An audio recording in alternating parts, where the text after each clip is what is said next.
viaje a Guinea en Navidades para empezar a ofrecer formación y charlas sobre autismo. Ya la primera charla la tuvimos en el Centro Cultural Guineano y fue donde me di cuenta que la gente no tenía ni idea, mucha gente no tenía ni idea de lo que era el autismo.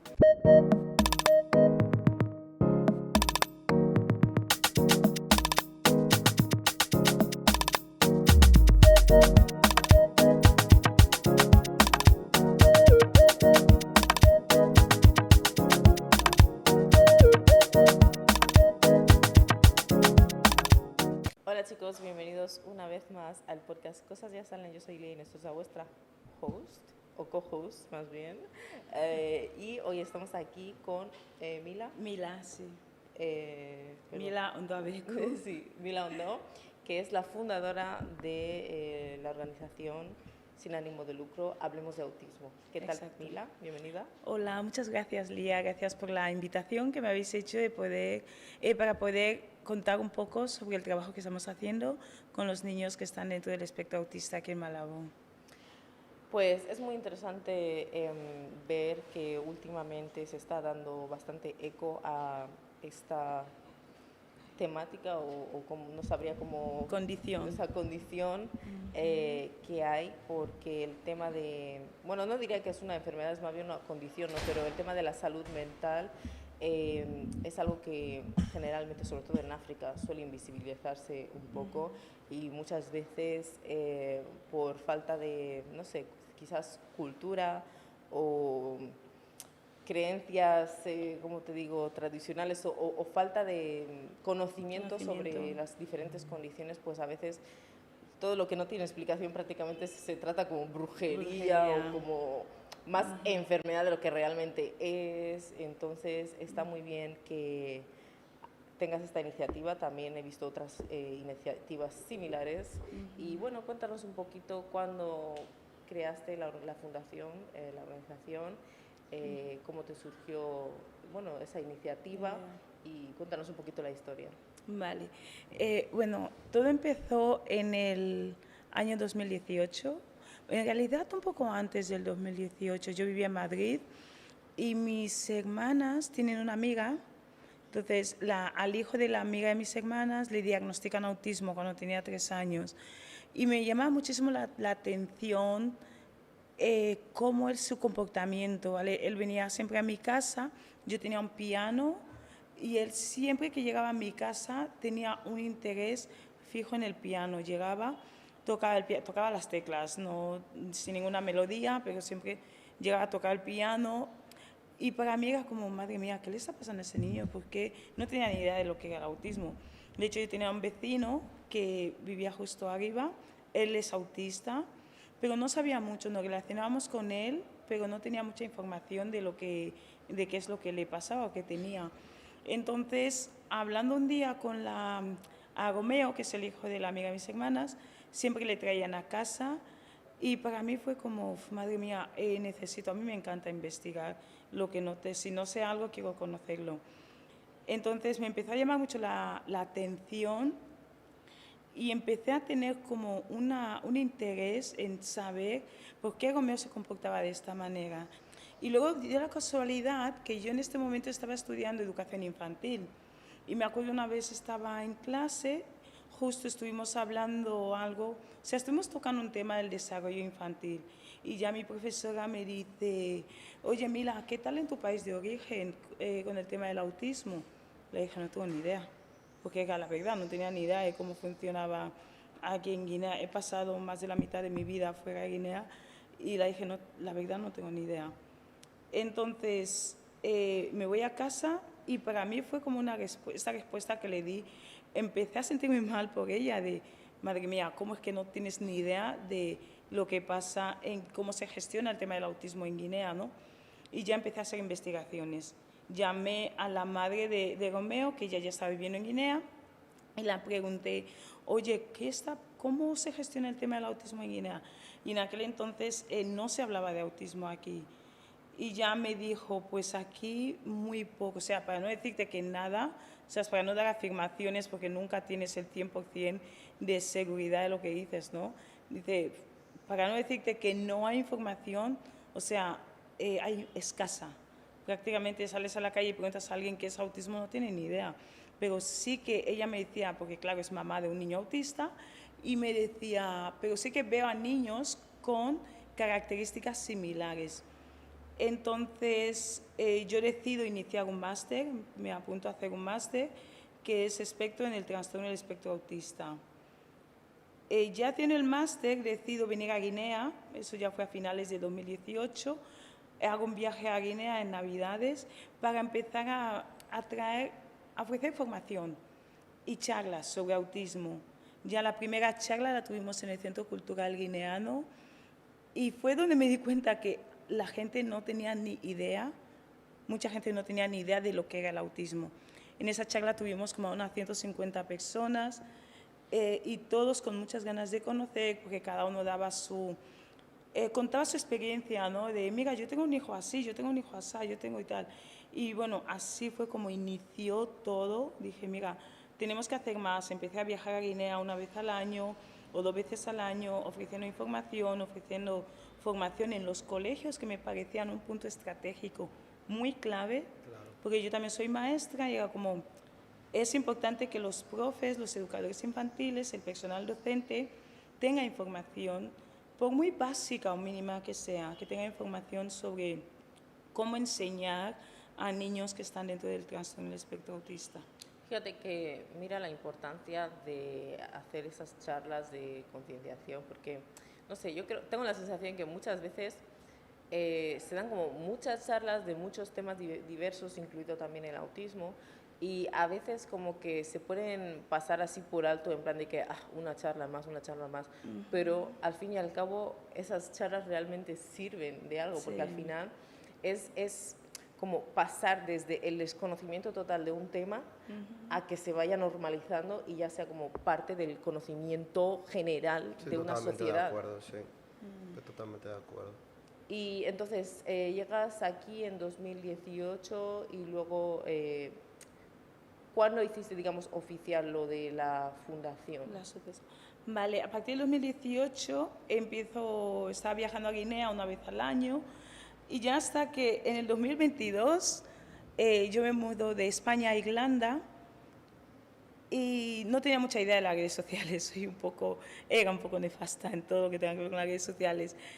Y ya una vez hablando con una compañera de trabajo de allí, y la cuento un poco de lo que estoy intentando crear en Guinea y tal, y me dice, oye, pues ¿por qué no te abres una página en Instagram? Y dije, ok, no tengo ni idea, pero venga, vamos a hacerlo.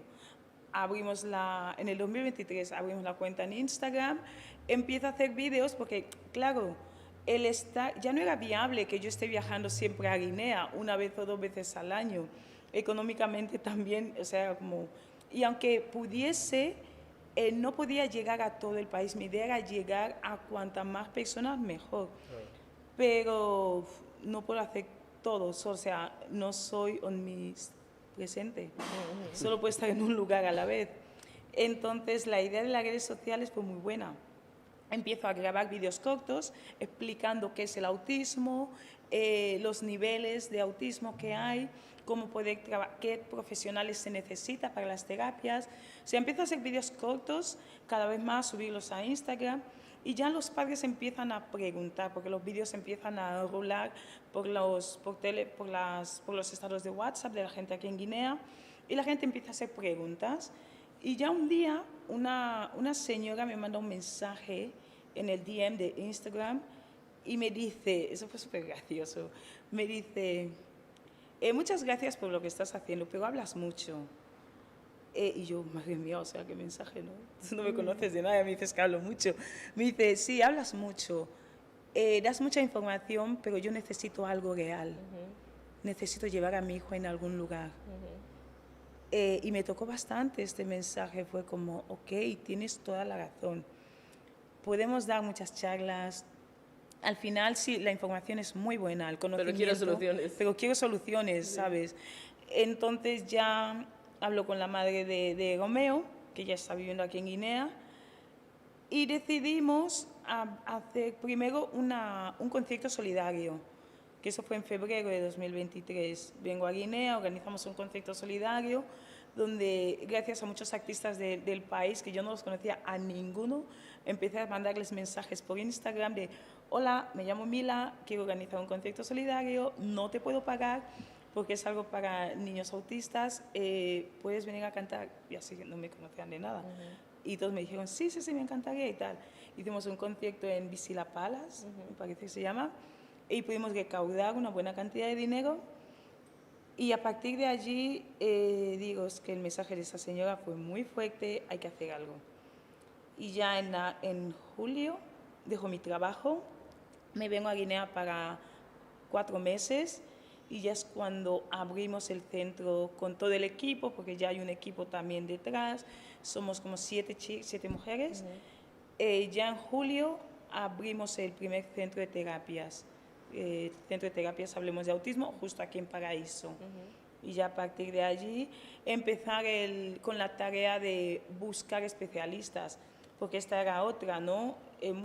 Aquí no se da no se tiene en consideración a profesionales de aquí, locales, ¿no? Y todo el mundo: tienes que contratar a gente de fuera, latinos. Y era una cosa a la que yo me negaba rotundamente. No porque no quiera, o sea, me encantaría.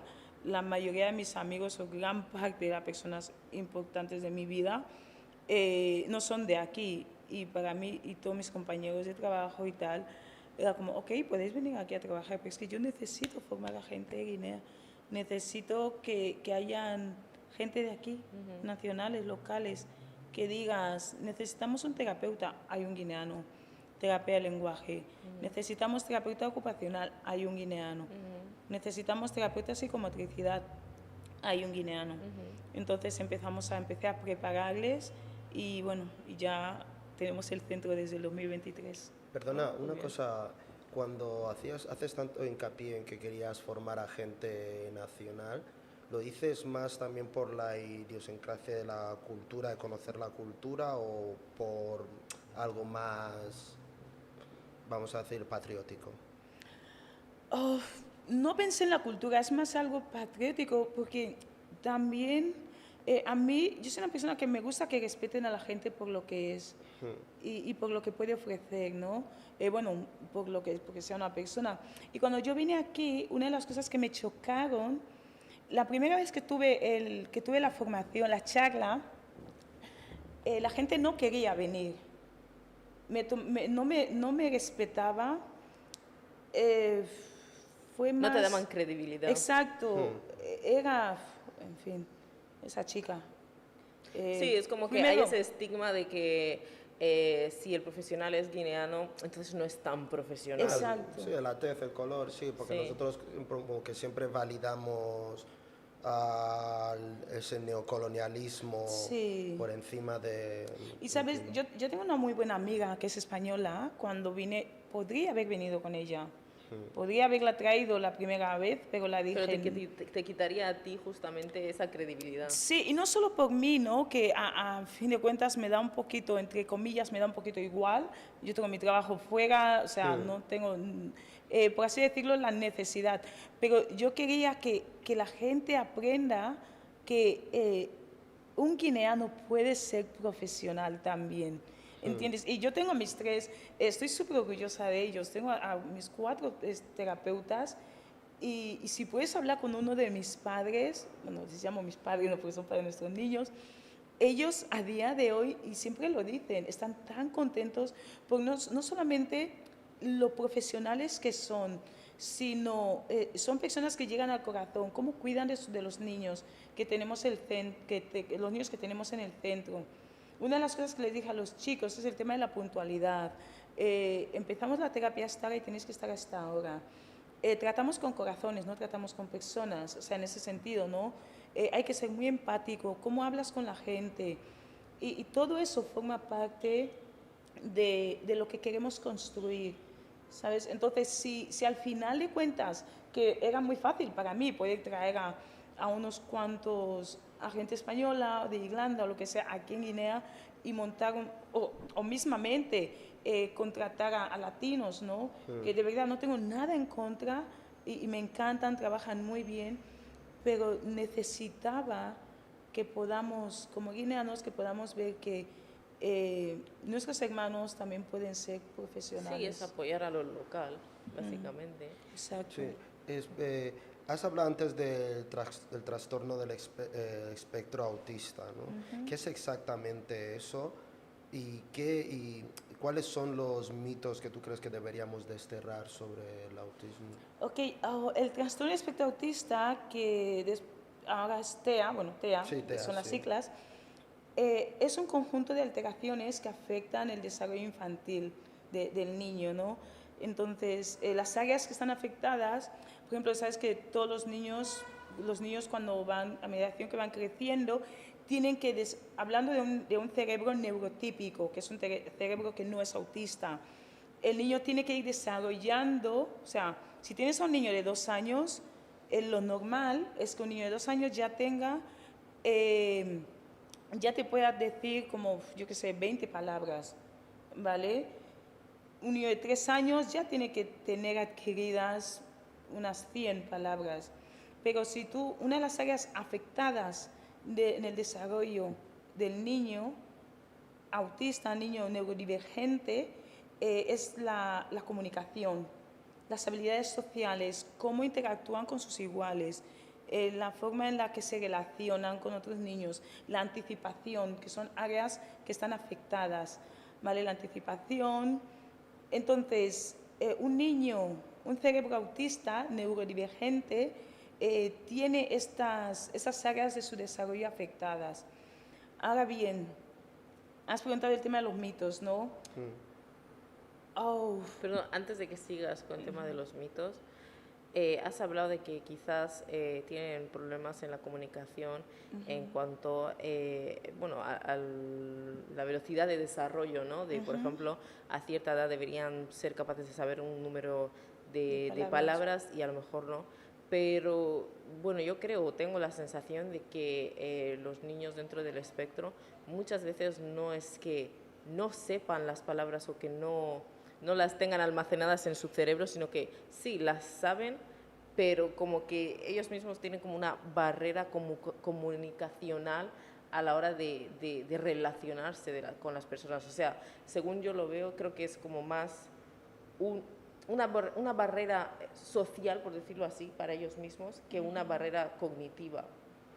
Ok, es más bien una cosa, es algo cognitivo, porque, por ejemplo, tienes a un niño neurodivergente, ¿vale? Si tú tienes, no, un niño neurotípico primero, si pones a 2 niños neurotípicos que no son autistas en un parque, van a jugar. O sea, no tienes que decirle que no tienes que jugar con ese niño. Si tú les dejas a 2 niños neurotípicos en un parque y los 2 padres os alejáis, al segundo esos 2 niños están jugando. Y si uno le hace daño al otro, diga, ay, me has hecho daño, me duele. Entonces, a un cerebro neurodivergente, que es un cerebro autista, vamos a entender de esa manera. Tenemos en nuestras casas, tenemos todos en nuestras habitaciones cajones, ¿vale? Y tú sabes que este es el cajón donde guardo los calcetines, cajón donde guardo mi ropa íntima, cajón de eso. Cada cosa tiene su lugar, o sea, ya puede ser cajón o lo que sea, pero tú tienes tus cosas ordenadas. Entonces, ese sería un cerebro neurotípico, que están las cosas ordenadas y yo sé gestionar mis emociones. Si me siento mal, yo sé cuándo decirte que me siento triste. Si siento hambre, sé cuándo decirte que siento hambre. ¿Por qué? Porque mis cajones están ordenados. Ahora, el cerebro autista, el cerebro neurodivergente, es como una montaña de ropa. Imagínate que has hecho una colada de un montón de ropa, ¿vale? La has tendido, ya tienes toda la ropa ahí y tienes una montaña de ropa. Estás buscando un calcetín. Bueno, pues, a ver, yo por lo menos lo que he observado, ¿vale? En personas dentro del espectro, justamente creo que son las personas que más suelen tener la cabeza más ordenada.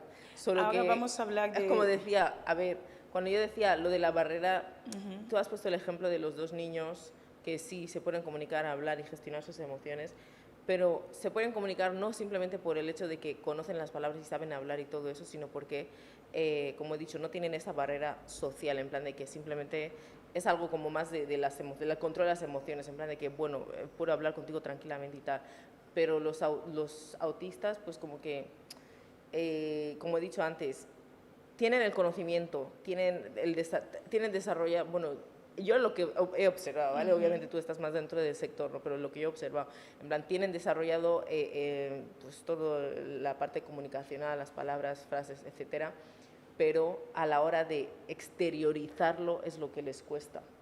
Lo que pasa es que no es que las tengan todas desarrolladas, ellos necesitan, si un niño que no ha tenido terapia, si no ha tenido atención temprana, ¿vale? Se recomienda a los padres que el niño tenga un niño neurodivergente, empieza a tener, vaya atención temprana a partir de los 3 años, si ya se sabe que es autista, ¿vale?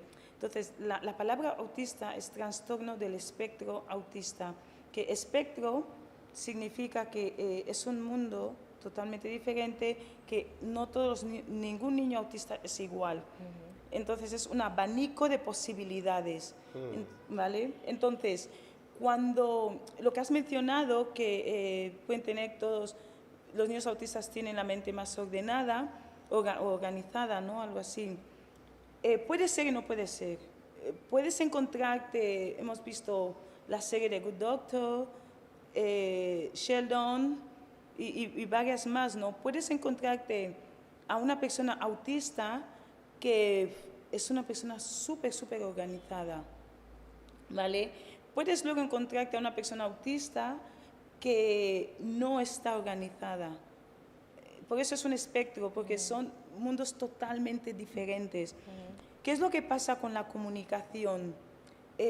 Nosotros, un neurotípico, vale que le tienen que enseñar a hablar, pero va escuchando y es como que es algo dentro de nosotros, innato, vas aprendiendo. Pero imagínate, un niño neurodivergente necesita el doble de esfuerzo. Ahí es donde necesita las terapias. Si has visto a una persona autista que está muy organizada, muy ordenada, créeme que sus padres han hecho un trabajo excelente. Ha recibido terapias, las terapias que necesita, ha tenido todo este apoyo. Pero si no recibe apoyo, no recibe terapias, va a ser muy complicado, porque tiene dañado, no decirlo dañado, no, sino tiene afectado el área de comunicación.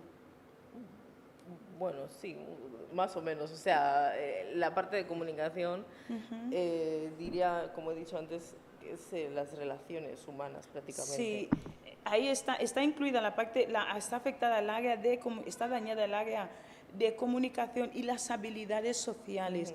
Esta barrera de la que hablas, quiero entender que es como relacionarte con las personas, no sabes. A ver, yo la imagen que tengo de lo que sería estar dentro del espectro autista, yo no creo que tenga parte de autismo, aunque últimamente veo bastante en las redes sociales que ha surgido como un nuevo diagnóstico que es como ADHD o algo así, como una mezcla entre autismo y ADHD, o sea, déficit de atención. De atención. Ese sí lo tengo, pero yo, por ejemplo, dentro de, vamos a decir, el espectro neurodivergente, ¿no? Teniendo déficit de atención con hiperactividad, hay un síntoma que nosotros tenemos que es muy irónico, ¿no? Porque se supone que es déficit de atención, quiere decir que te cuesta prestar atención y tal, pero lo irónico es que justamente tenemos modos de hiperfoco, que significa que te concentras en un tema o una actividad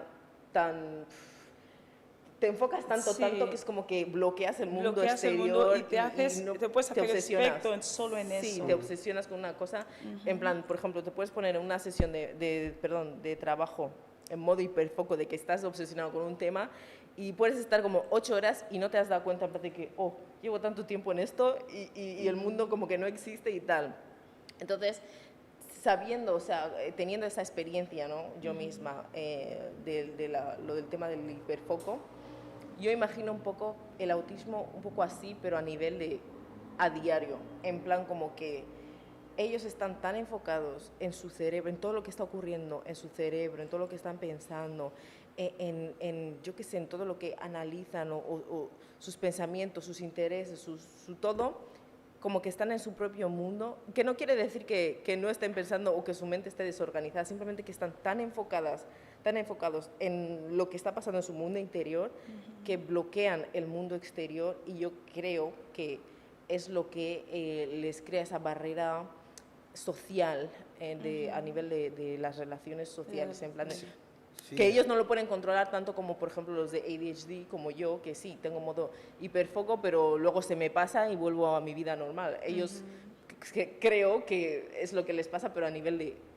toda su vida sí, prácticamente. es que eso alimenta mucho lo que tú estás diciendo, porque, no sé, hay este mito también que se dice que la gente autista suelen ser como súper genios, ¿sabes? Son súper dotados mentales. Por eso mismo como que choca un poco en ese aspecto lo que tú nos estás diciendo, ¿sabes? Sí. Porque nosotros siempre hablamos desde Nuestra experiencia y nuestra visión. experiencia, ¿sabes? Sí. Pero no desde el profesionalismo, desde el conocimiento.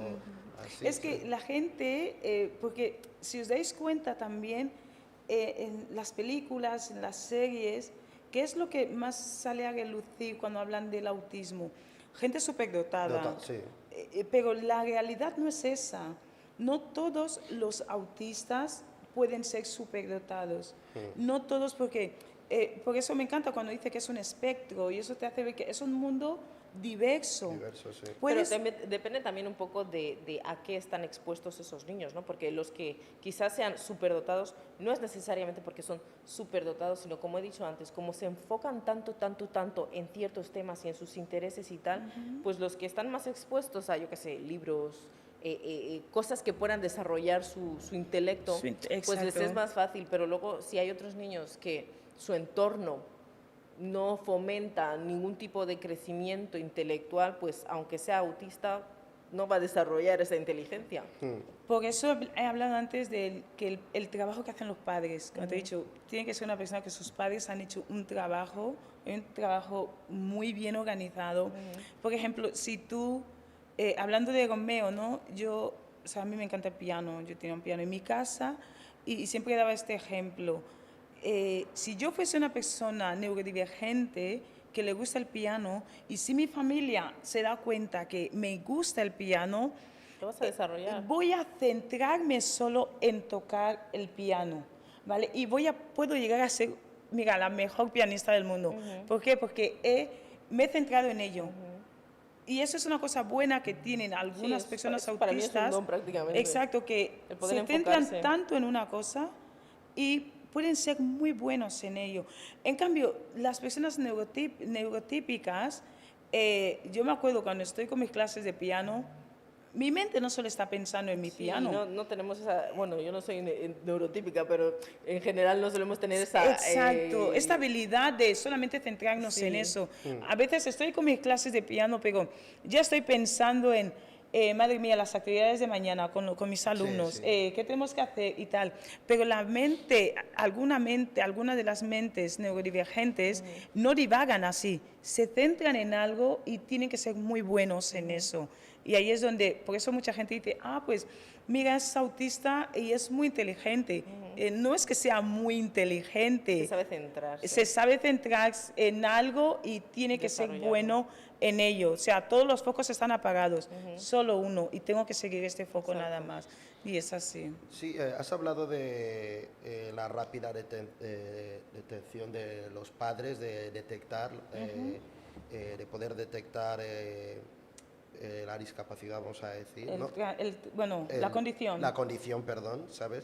Entonces yo te quería preguntar, ¿cuáles son las terapias o intervenciones que suelen ser más efectivas en niños con TEA? Vale, primero para tener un diagnóstico es importante y no, ¿vale? Si te tengo que hablar como profesional, te diré, sí, los niños necesitan un diagnóstico y tal, pero si luego te tengo que hablar como persona, que soy como Mila y como profe, te diré, cuando empiezas a notar que hay algo diferente en tu hijo tiene 3 años, 4 años, 5 años, no ha adquirido comunicación verbal, no se relaciona con otros. O sea, todos los papás conocen a su hijo, ¿sabes? Cuando ya ves unas señales de, hey, busca un profesional. Si no hay, como por ejemplo aquí en Guinea, que es muy difícil conseguir un diagnóstico, es difícil y complicado, si puedes llevarle a terapias, empieza llevándole a terapias. Las terapias, por ejemplo, hablando de nuestro centro, nosotros ofrecemos terapia de lenguaje, que puede ser logopeda, terapia ocupacional, que es donde trabajamos las funciones del ser, ¿no? Enseñamos al niño, trabajamos allí la motricidad fina, que es el agarre, la motricidad gruesa, enseñamos al niño a ser independiente para que pueda ser funcional, trabajamos el control de esfínteres, que es el poder ir al baño solo, también trabajamos lo de quitar el pañal a algunos niños, porque muchos niños llegan al centro con 5 o 7 años que todavía siguen usando pañal, que aprenden a lavarse los dientes, a comer solos, a ser independientes. ¿Pero trabajáis con niños más mayores? Sí, nuestro chico más mayor tiene 31, va a ser 32. ¿Y estáis viendo cambios? Ay, sí, que nuestro chico de 32 años está trabajando ahora en Martínez Hermanos. ¿Y cómo describirías el antes y el después? De su conducción, de cómo es él, su vida. Sobre todo el comportamiento. Sí, él, por ejemplo, hablando de este niño en específico, cuando él llegó yo no lo quise aceptar, porque cuando yo estaba escribiendo el proyecto, mi idea era solo niños pequeños. Entonces dije no a adultos. Pero llego a Guinea y es una realidad completamente diferente, porque hay gente que nunca ha ido a terapias y hay mucha necesidad, ¿no? Me traen al niño, me traen a ese chico y dije, ok, pues vamos a aceptarle. Él, por ejemplo, cuando venía, la abuela nos contaba, la abuela le traía, cuando se bajaban del coche, se iba. Vive con su abuela tenía que ir detrás de él, llamarle, espérame, él se iba, no hacía caso.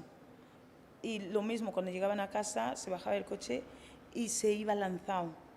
No se sentaba a hacer ninguna actividad, le era muy difícil las primeras semanas en las terapias.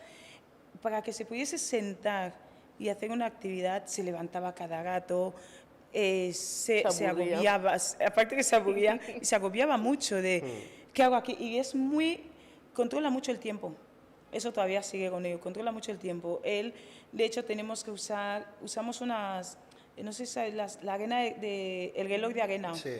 Lo usamos mucho en las terapias para que él pueda ver cuánto tiempo cada actividad. Si tiene una actividad que va a durar 5 minutos, ponemos el reloj de arena de 5 minutos y él ya sabe controlar cuando se baje toda la arena de arriba, y él es el que se levanta y te dice, se acabó. Sí. Se acabó y ya está. Yo me imagino que su cerebro va a 1000 por hora. Sí. A mí me pasa eso a veces, en plan que, por ejemplo, si alguien me está explicando algo, ¿no? Que prácticamente ya sé un poco lo que me va a decir o tal, a veces estoy en plan de, ¿sabes en YouTube que tiene eso de la velocidad del vídeo, no? A veces digo, joder, ojalá pudiera poner eso en las personas. O si estoy haciendo un curso o algo así de información que, chico, me es muy genérica o muy irrelevante y tal, me pongo muy nerviosa en plan de, por favor, cuéntame algo que sea interesante. Que sea interesante, sí. Pues más o menos le pasa. Le costaba, él, cuando llegó con 29 años, le costaba conocer el cambio de dinero. Entonces, el día 2 de abril, tuvimos las actividades en el Centro Cultural de España. Nos sorprendió muchísimo porque él le dijo a su abuela, quiero hacer bizcochos. Porque hacemos estas actividades y solemos tener un mercadillo solidario, ¿no? Entonces él le dice a su abuela, quiero hacer bizcochos para vender, pero los quiero vender yo. Entonces él en su casa le gusta cocinar también, hizo muchos bizcochos, los metió en un cubo, fue al centro cultural y se plantó en medio de la placita, cosa que también le costaba mucho, cuando había mucha gente. Se abrumaba. Exacto, llega como, no. A veces yo tenía que acercarme, exacto, yo me acercaba, le cogía las manos y decía, oye, tranquilo, ¿vale? Todo está bien, estoy aquí, estoy a tu lado, tranquilo, todo está bien. Y él, vale. Entonces ese día se plantó en la placita, cogió su cubo y dijo, bizcochos, bizcochos, vendo bizcochos a 100. Y vendió todos. Y la abuela quería ayudarle cuando la gente venía y la hizo así. sea, la gente Quería compraba... sentirse independiente. Exacto, la gente le traía 500, por ejemplo, le cuesta. O sea, se puede tirar, para darte cambio, se puede tirar 5 minutos. Pero tienes que aguantar y tienes que esperar.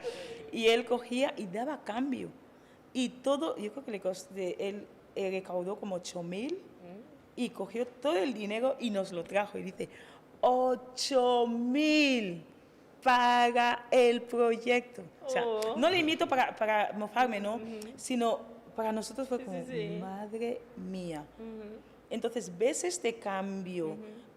El lunes yo me fui a donde él está trabajando, a conocer su puesto de trabajo, qué está haciendo.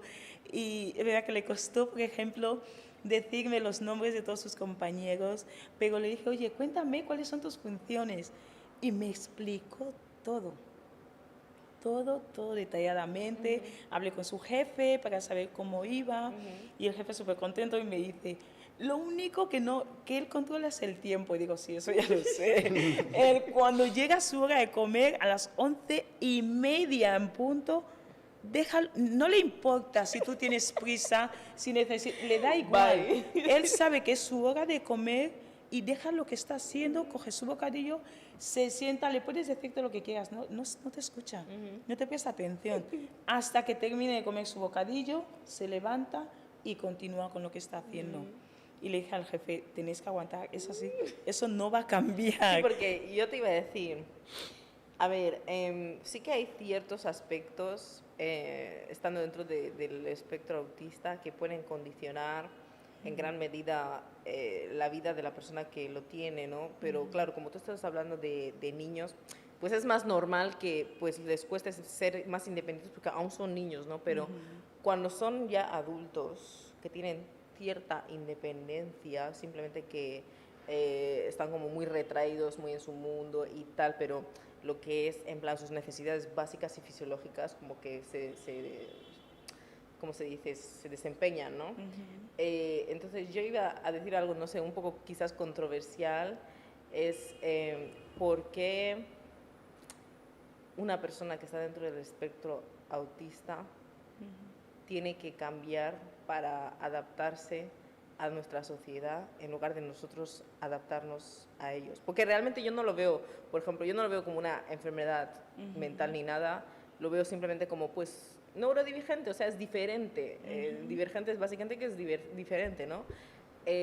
¿Por qué esa persona tiene que cambiar para adaptarse a nuestra sociedad? En plan, por ejemplo, estabas mencionando antes, en plan, no, es que para que se relacione más con los niños o con la gente, no sé qué, no sé cuánto y tal, y es como, pero si él es así, o sea, quiero decir, teniendo en cuenta que se vale por sí mismo en cuanto a sus necesidades básicas y tal, y tiene una vida medianamente normal, si una persona es así, en plan de que yo que sé, no se relaciona, es retraída, vive un poco en su mundo y tal, ¿por qué esta persona tiene que cambiar para agradarnos a nosotros? Vale, él no tiene que cambiar, él tiene que aprender, porque la sociedad, tenemos que prepararles para vivir en la sociedad. Algún día le va a faltar ya sea mamá o papá, tiene que estar listo. Entonces nosotros lo que hacemos en el centro es prepararles para que estén listos. Él no tiene que adaptarse a nadie. Y lo que has mencionado salió en una conversación, tuvimos una formación para padres el jueves de la semana pasada en el Centro Cultural Guineano y hablamos de eso. A mí me gusta un autor que es profesor, él escribió un libro, Juan Antonio, sí. Él escribió un libro, el título es Enseñando desde el cerebro que aprende. Yo no tengo que trabajar, yo no tengo que intentar conseguir que el niño autista venga a mi mundo. Yo tengo que trabajar en su cerebro, desde lo que él sabe, desde cómo es él como persona. Exacto. Entonces, pero sí que es verdad que tenemos que prepararles para el mundo, porque la sociedad es cruel, el mundo es cruel. Sí. Ahora, el que tenemos, nuestro chico que está trabajando, él quiera o no, va a relacionarse con gente. O sea, y va a estar expuesto a exacto, va a estar expuesto a cosas y le van a hacer daño.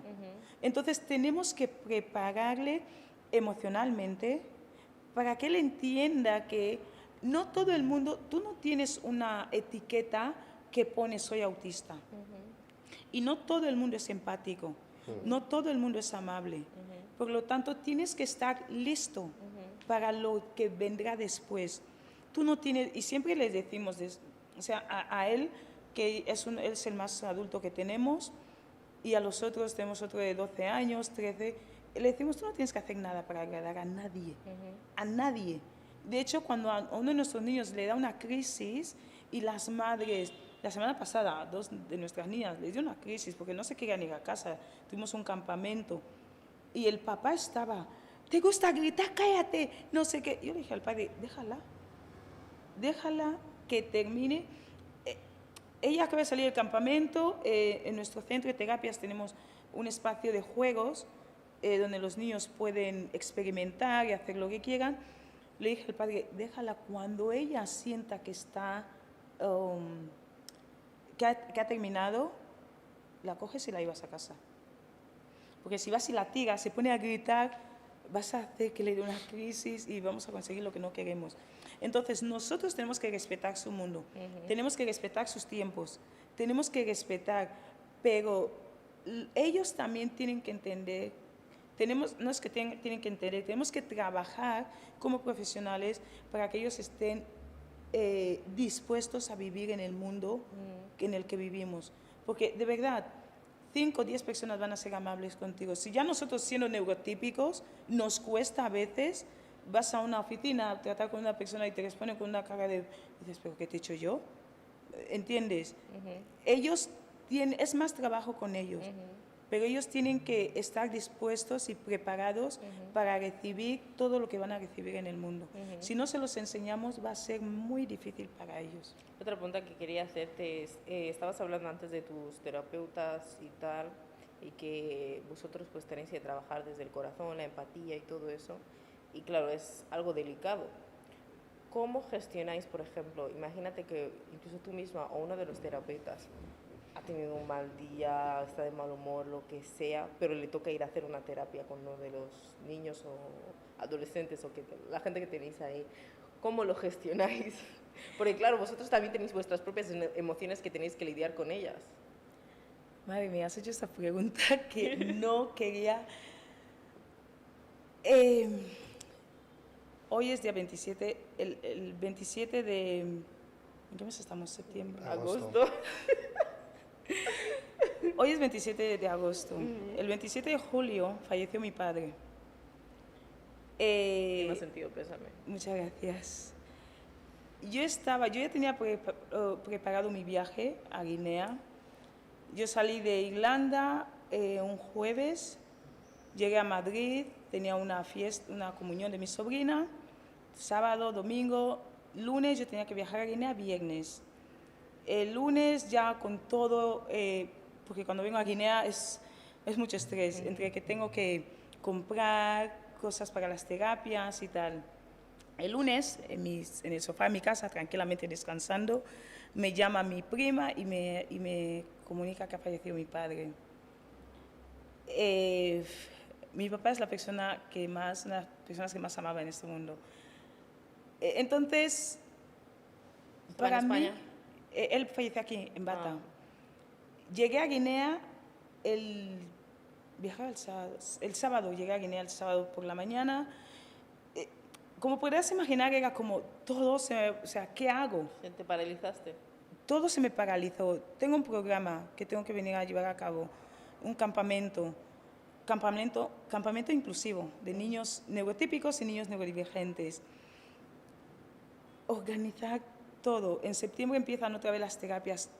Eran bastantes cosas y ahora se viene a morir mi padre. O sea, llego a Guinea el sábado y el domingo buscar billete, tengo que irme a Bata, entregar a mi padre el lunes y el miércoles ya estuve aquí otra vez porque hay que trabajar, hay que cumplir. No puedo decir a la gente que se ha muerto mi padre y cerramos. Y tengo que estar enfrente, tengo que recibir a papás.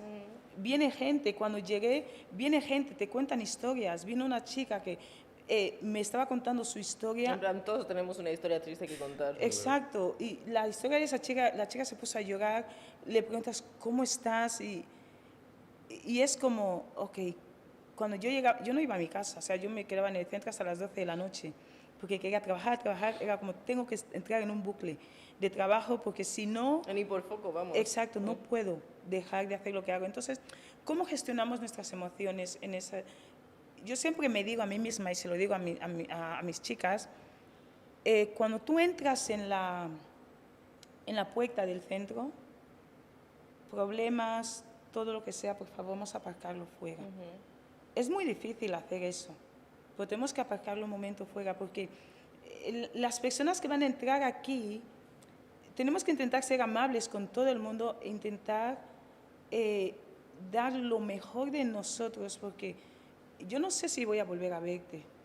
La oportunidad que yo tengo de ayudarte o de ser amable, tengo que aprovecharlo al máximo. Tú no tienes la culpa de mis problemas. Entonces yo estoy aquí por algo y yo tengo que cumplirlo. Y cuesta muchísimo. A veces llega momentos donde yo no podía más, pero tengo que hacerlo. Me ha encantado la frase que has dicho de la oportunidad que tengo para ayudarte ahora mismo, tengo que aprovecharla. Exacto. Es para enmarcarla.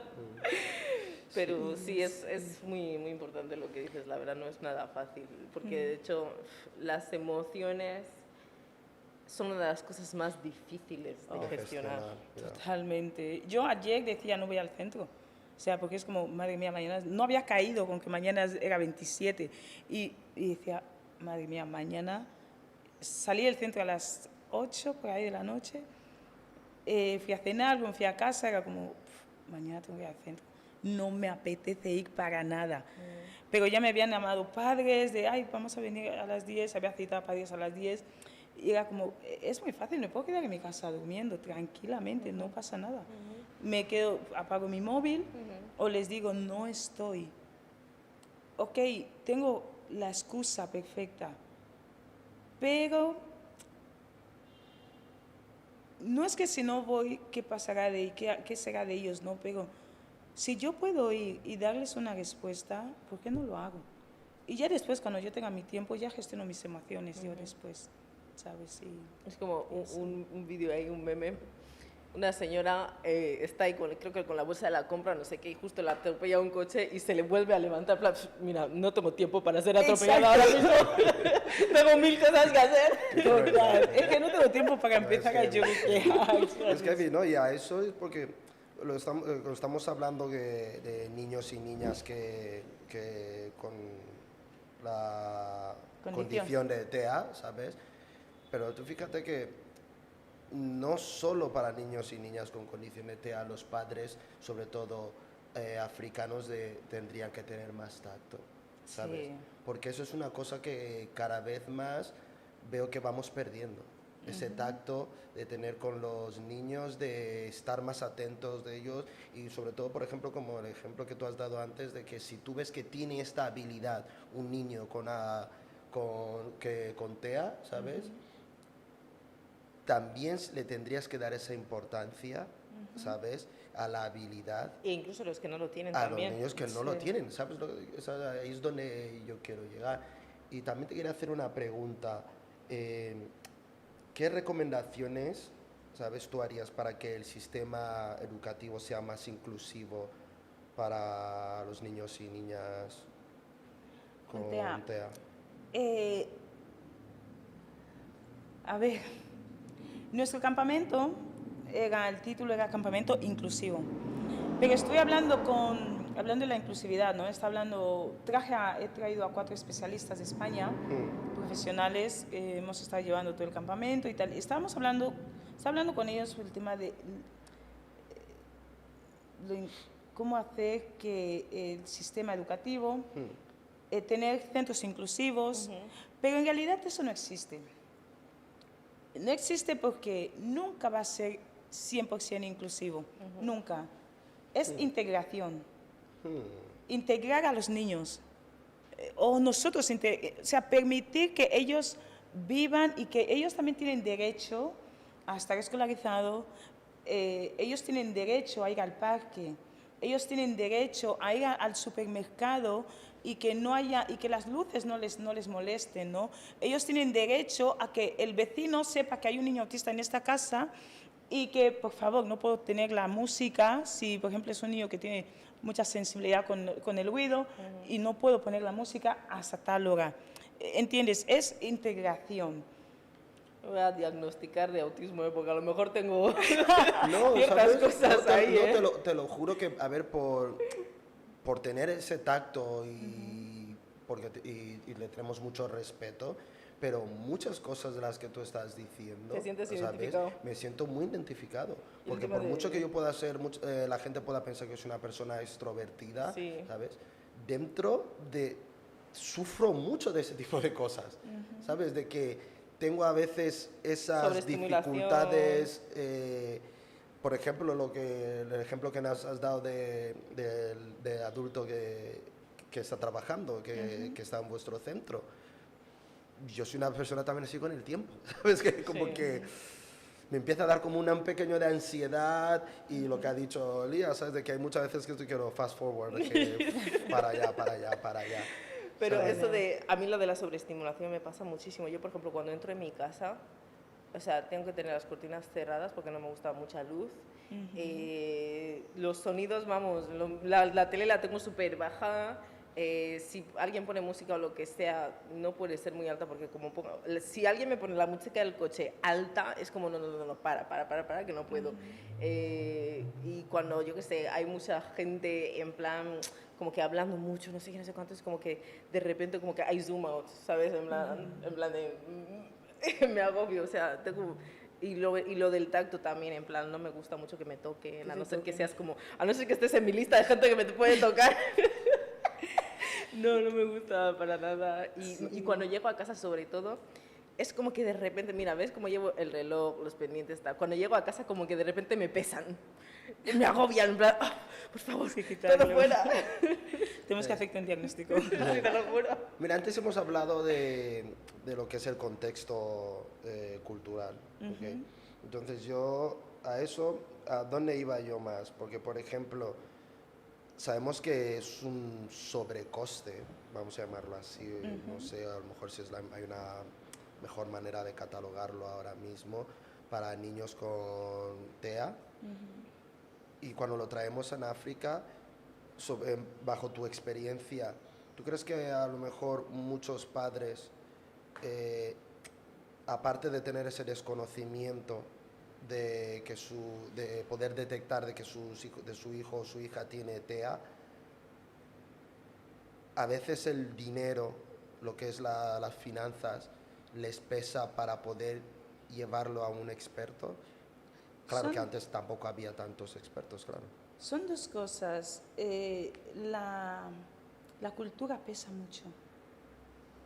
La cultura aquí los estigmas. pesa muchísimo. Yo una vez dije, renuncio, no quiero saber nada más. O sea, me voy, no quiero volver a Guinea, no quiero saber... Ayer llegué al aeropuerto y mira, me puse de mal humor, en plan de que, mira, la guineología ya está aquí otra vez. Sí, es que yo dije, no quiero saber nada más de autismo en Guinea, y tuve una comida justo a principios de 2023, tuve una comida con mi mejor amigo en Inglaterra y me hizo una trampa. Quedamos para comer y llamó a otra persona que sabía que podía convencerme y me dijo, hay que volver. Exacto, hay que volver. ¿Y qué pasa? Aquí todo lo que no tiene nombre es brujería.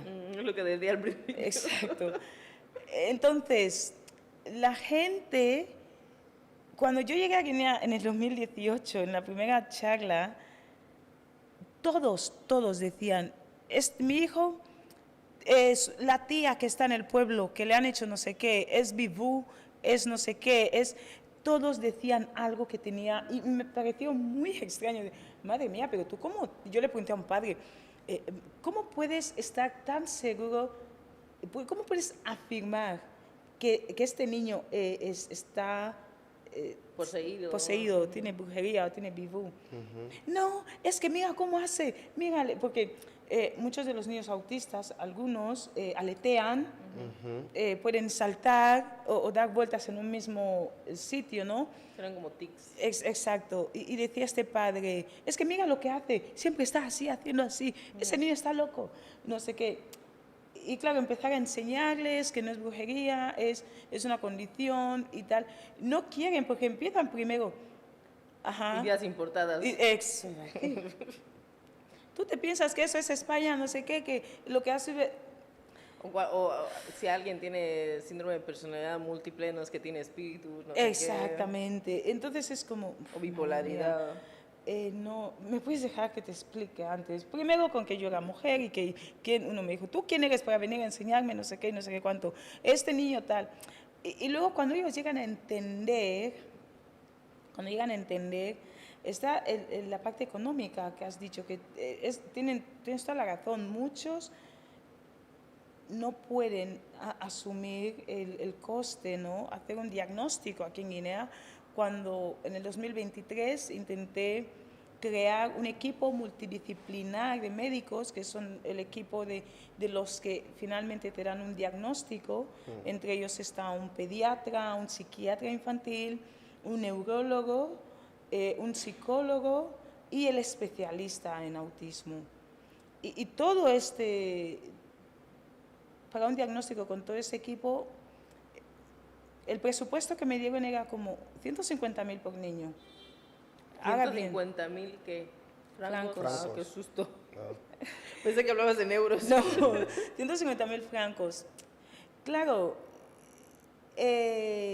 ok, yo puedo pagar 150.000 francos, pero tú tenemos una niña que vive en Alegre, es un pueblo. Sí, conocemos. Ella, su madre tiene una discapacidad. Ella está dentro del trastorno del espectro autista. Esa señora tiene 8 hijos. Explícame cómo esta mujer va a pagar esos 150.000. No puede. Yeah. No puede. Y no solo ella, tenemos a niños en Luba, tenemos a niños en Bososo, en Baney, si ni siquiera pueden pagar el taxi para venir al centro de terapias. Entonces no pueden pagar para un diagnóstico 150.000 francos. Entonces es cuando intentamos hablar, y gracias a Dios tengo que dar las gracias al Hospital General, que ellos, me dijo la directora, oye, por favor, ¿qué necesitáis para que podamos crear este equipo? Porque las familias no pueden pagar eso. Y ya mismamente las terapias con nosotros cuestan 30.000 francos. Y muchas familias no lo pueden pagar. Una mamá me dijo, hija, mira, si yo tengo que decidir entre comer y que uno de mi hijo vaya a terapias, lo siento mucho, tenemos que comer. Le dije, claramente, tenéis que comer. Entonces, la gente no puede, entre que no puede pagar y también entre que no quieren aceptar, porque yo no sé por qué, si no les dices que es brujería, aunque no lo hayan visto, prefieren creer que es brujería antes de creer que es una condición.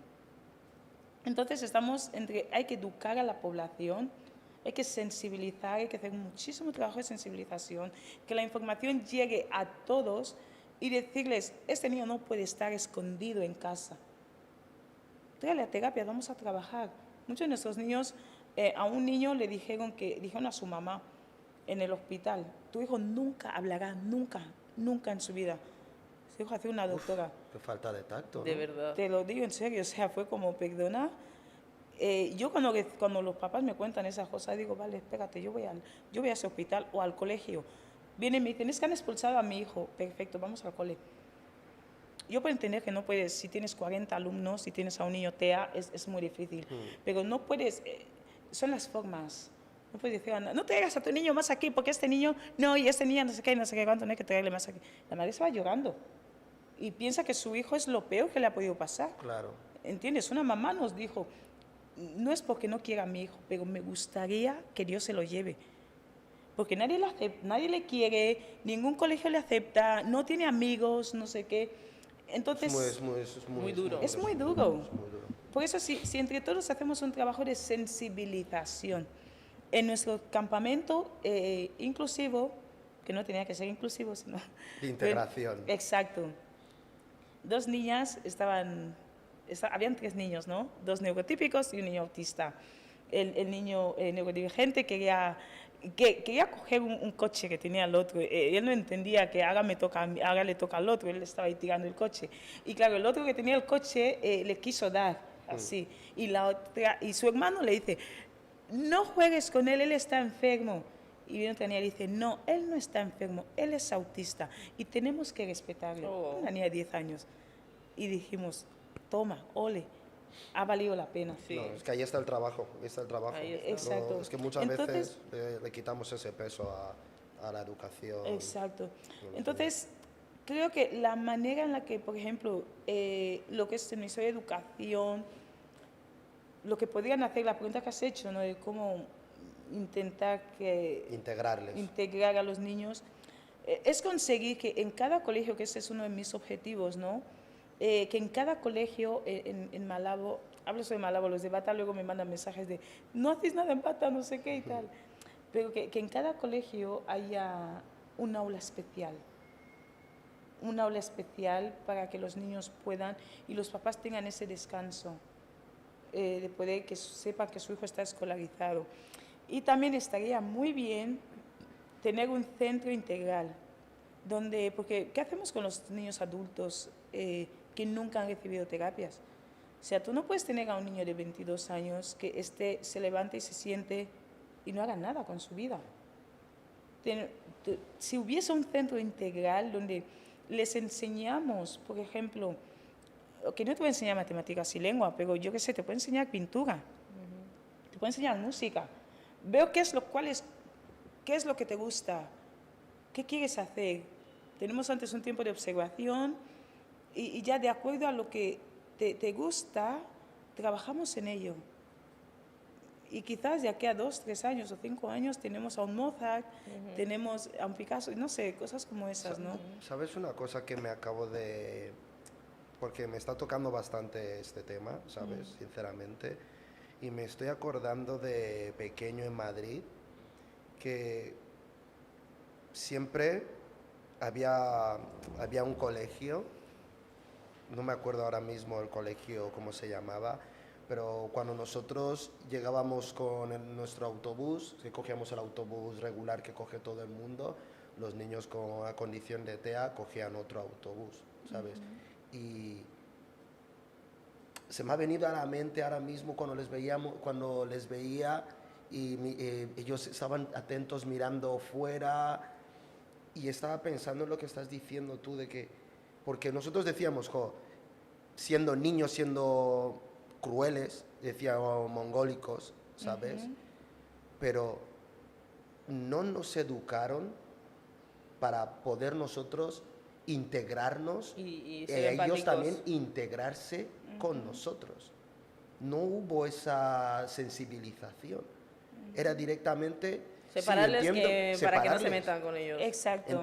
Entiendo que necesitan esa terapia, pero también no me gusta utilizar la palabra normalizar, ¿sabes? Porque a mí lo normal me da miedo, ¿sabes? Pero ¿por qué no se les acercó más? O se nos acercó a ambos. A vosotros, exacto. O nosotros a ellos. Y a nosotros que podemos tener un poquito más la capacidad de comprensión, sensibilizarnos a nosotros para nosotros podernos integrar con ellos. Con ellos, exacto. ¿Sabes? Que en su buena intención de protegerles era contraproducente porque os alienaba más. Les estaban alejando más. ¿Sabes? Esa distancia, yo creo que esa distancia lo que nosotros también nos hacía estigmatizar eso y tenerles como los que, raritos. Y porque luego también te pones a ver películas y series y siempre quieren hacer como un portrait, enseñarles como si ellos son los capaces de que pierden, ¿sabes?, la cabeza y pueden cometer alguna atrocidad, ¿sabes? Y son cosas que yo creo que debemos de empezar ya a tomarlo muy en serio. Muy en serio, totalmente. Y hay que empezar con los niños. Por eso en nuestro campamento fue una cosa, me decía José, uno de los compañeros que vino desde Granada, decía, es que si tuviese que decir algo de la semana de campamento que hemos tenido, él diría, bravo, en el sentido de ver a niños. Te digo la verdad cuando te digo que tenemos niños de 12 años que en su vida han jugado con otro niño. En su vida, o sea, los 12 años de vida que tienen, la mamá nos dice, está encerrado en casa. Sale terapia a casa, ni va al cole, ningún cumpleaños familiar, nadie de la familia quiere que le lleven a ese niño a su casa cuando hay un cumpleaños. No van. Entonces, la madre me decía, ¿qué hacemos? Digo, llévale. Mira, si tú no aceptas a mi hijo, tú no me aceptas a mí. Más que claro. O sea, son tus amigas, tienen un cumpleaños, no te invitan porque tu hijo tiene una condición. No, ellos... Yo no voy y no te quiero en mi vida. O sea, nadie ha hecho nada por tener un niño autista. O sea, no es que yo haya buscado o Pepito haya buscado tener un hijo autista. Sí, no lo eliges. No lo eliges. Entonces te has salido. Entonces sí, si no somos capaces de ser amables y de entender, de ser empáticos, de simplemente abrir nuestras puertas, nuestros brazos, de ¿te ha tocado? Ok, no pasa nada. Dar lo mejor de ello. Exacto, da lo mejor que puedes. Y en la sociedad también, los profesores, yo sé que ellos están haciendo un gran trabajo, la verdad. Aquí el personal docente, hay muchas carencias, muchas necesidades, pero yo entiendo, yo no sería capaz. Yo en Irlanda, en mi clase, tenemos 20 niños y somos 4. O sea, por 20 alumnos somos 4 profes. Y yo no me cabe en mi cabeza que yo tenga 40 niños yo sola. Entonces, por eso les entiendo. Pero son las formas, cómo podemos llegar a una mamá. Una de las cosas que les digo a mis chicas, cuando viene una madre, tenemos un sofá así, ¿no? Luego está la mesa, el escritorio, las 2 sillas de oficina. Cuando entra una mamá, lo primero es sentarse al lado de ella y preguntarle, ¿cómo estás? ¿Qué tal? No quiero que me hables de tu hijo, tú misma, ¿cómo estás? ¿Qué tal la noche? ¿Has dormido bien? Y tal. Porque eso les permite entender que, wow, les importo. ¿Entiendes? Y eso es como una descarga. Uf, gracias, podemos hablar, y ya después hablamos del niño. Pero tú misma, me interesas tú. Entonces, creo que desde la sociedad, los colegios, tenemos que aprender a ser más empáticos, aprender a apoyarnos un poquito más. Totalmente ¿sabes? de acuerdo. Bueno, ha sido, la verdad, una charla muy interesante. Nosotros siempre estamos intentando poner sobre la mesa los temas quizás más olvidados que menos visibilidad tienen en nuestra sociedad y sobre todo estando en la sociedad ecuatoguineana, temas que realmente creemos que vale la pena concienciar sobre ello. Y muchas gracias, primero por tu iniciativa de haber hecho todo lo que estás haciendo, por tu trabajo, porque es súper importante. Es muy bueno tener personas como tú en el mundo porque ayudan a que el mundo sea mejor. Total. Y más en el país. Sí, y que las otras personas que no son neurotípicas puedan integrarse en nuestra sociedad y que sobre todo levantar esa concienciación. Y bueno, pues dinos un poco, aquí está tu cámara, cómo la gente puede apoyar la iniciativa y qué proyectos estáis llevando a cabo. Ok, como he dicho que tenemos muchas familias que no pueden pagar las terapias. Nuestras terapias cuestan 30.000 al mes y los niños reciben terapias de martes a viernes. Bueno, a partir de septiembre vamos a implementar el lunes, de lunes a viernes. Son 40 minutos por terapia. Tenemos 3 terapias, ocupacional, de lenguaje y terapias psicomotricidad. Estamos en Caidasa de Motofood, detrás de GTSA de Los Ángeles, la recta esa. Tenemos ahí el centro, estamos abiertos todos los días a partir de las 9:30 de la mañana. ¿Y cómo puedes apoyar? Si te gustaría apadrinar a un niño, que de verdad tenemos a varios niños que no están apadrinados, si te gustaría apadrinar a un niño, ponte en contacto con nosotros, ¿no? Acércate. Luego dejaré, no sé si ponéis luego el número de teléfono abajo, vale, porque no me sé el número de memoria. Puedes llamar, también visitar nuestras redes sociales y así te pones en contacto. Nosotros con los padrinos es, de verdad, o sea, lo que a preferencia. Si quieres apadrinar a un niño por un mes, perfecto. Si quieres apadrinar por 2 meses, perfecto. Siempre enviamos informes para que el padrino sepa cómo va el niño, y si quieres estar en contacto con el niño, vemos la forma también. Pues mira, igual apadrino a un niño. Y genial. Entonces también, si no quieres apadrinar, porque dices, es que no puedo coger el compromiso de pagar mensual, puedes apoyar con material didáctico, que puzzles, por ejemplo, pelotitas.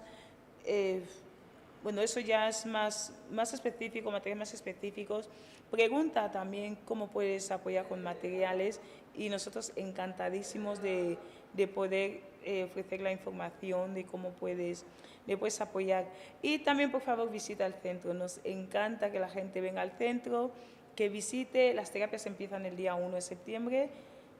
Pues visitar el centro, ver a los niños, ver cómo están recibiendo sus terapias, escucharles, ver a los padres, que siempre hay algún padre ahí, y poder escuchar que los padres, porque yo te puedo contar historias, ¿vale? De verdad, o sea, no tienes que creer todo lo que yo te digo, te puedo contar muchas cosas.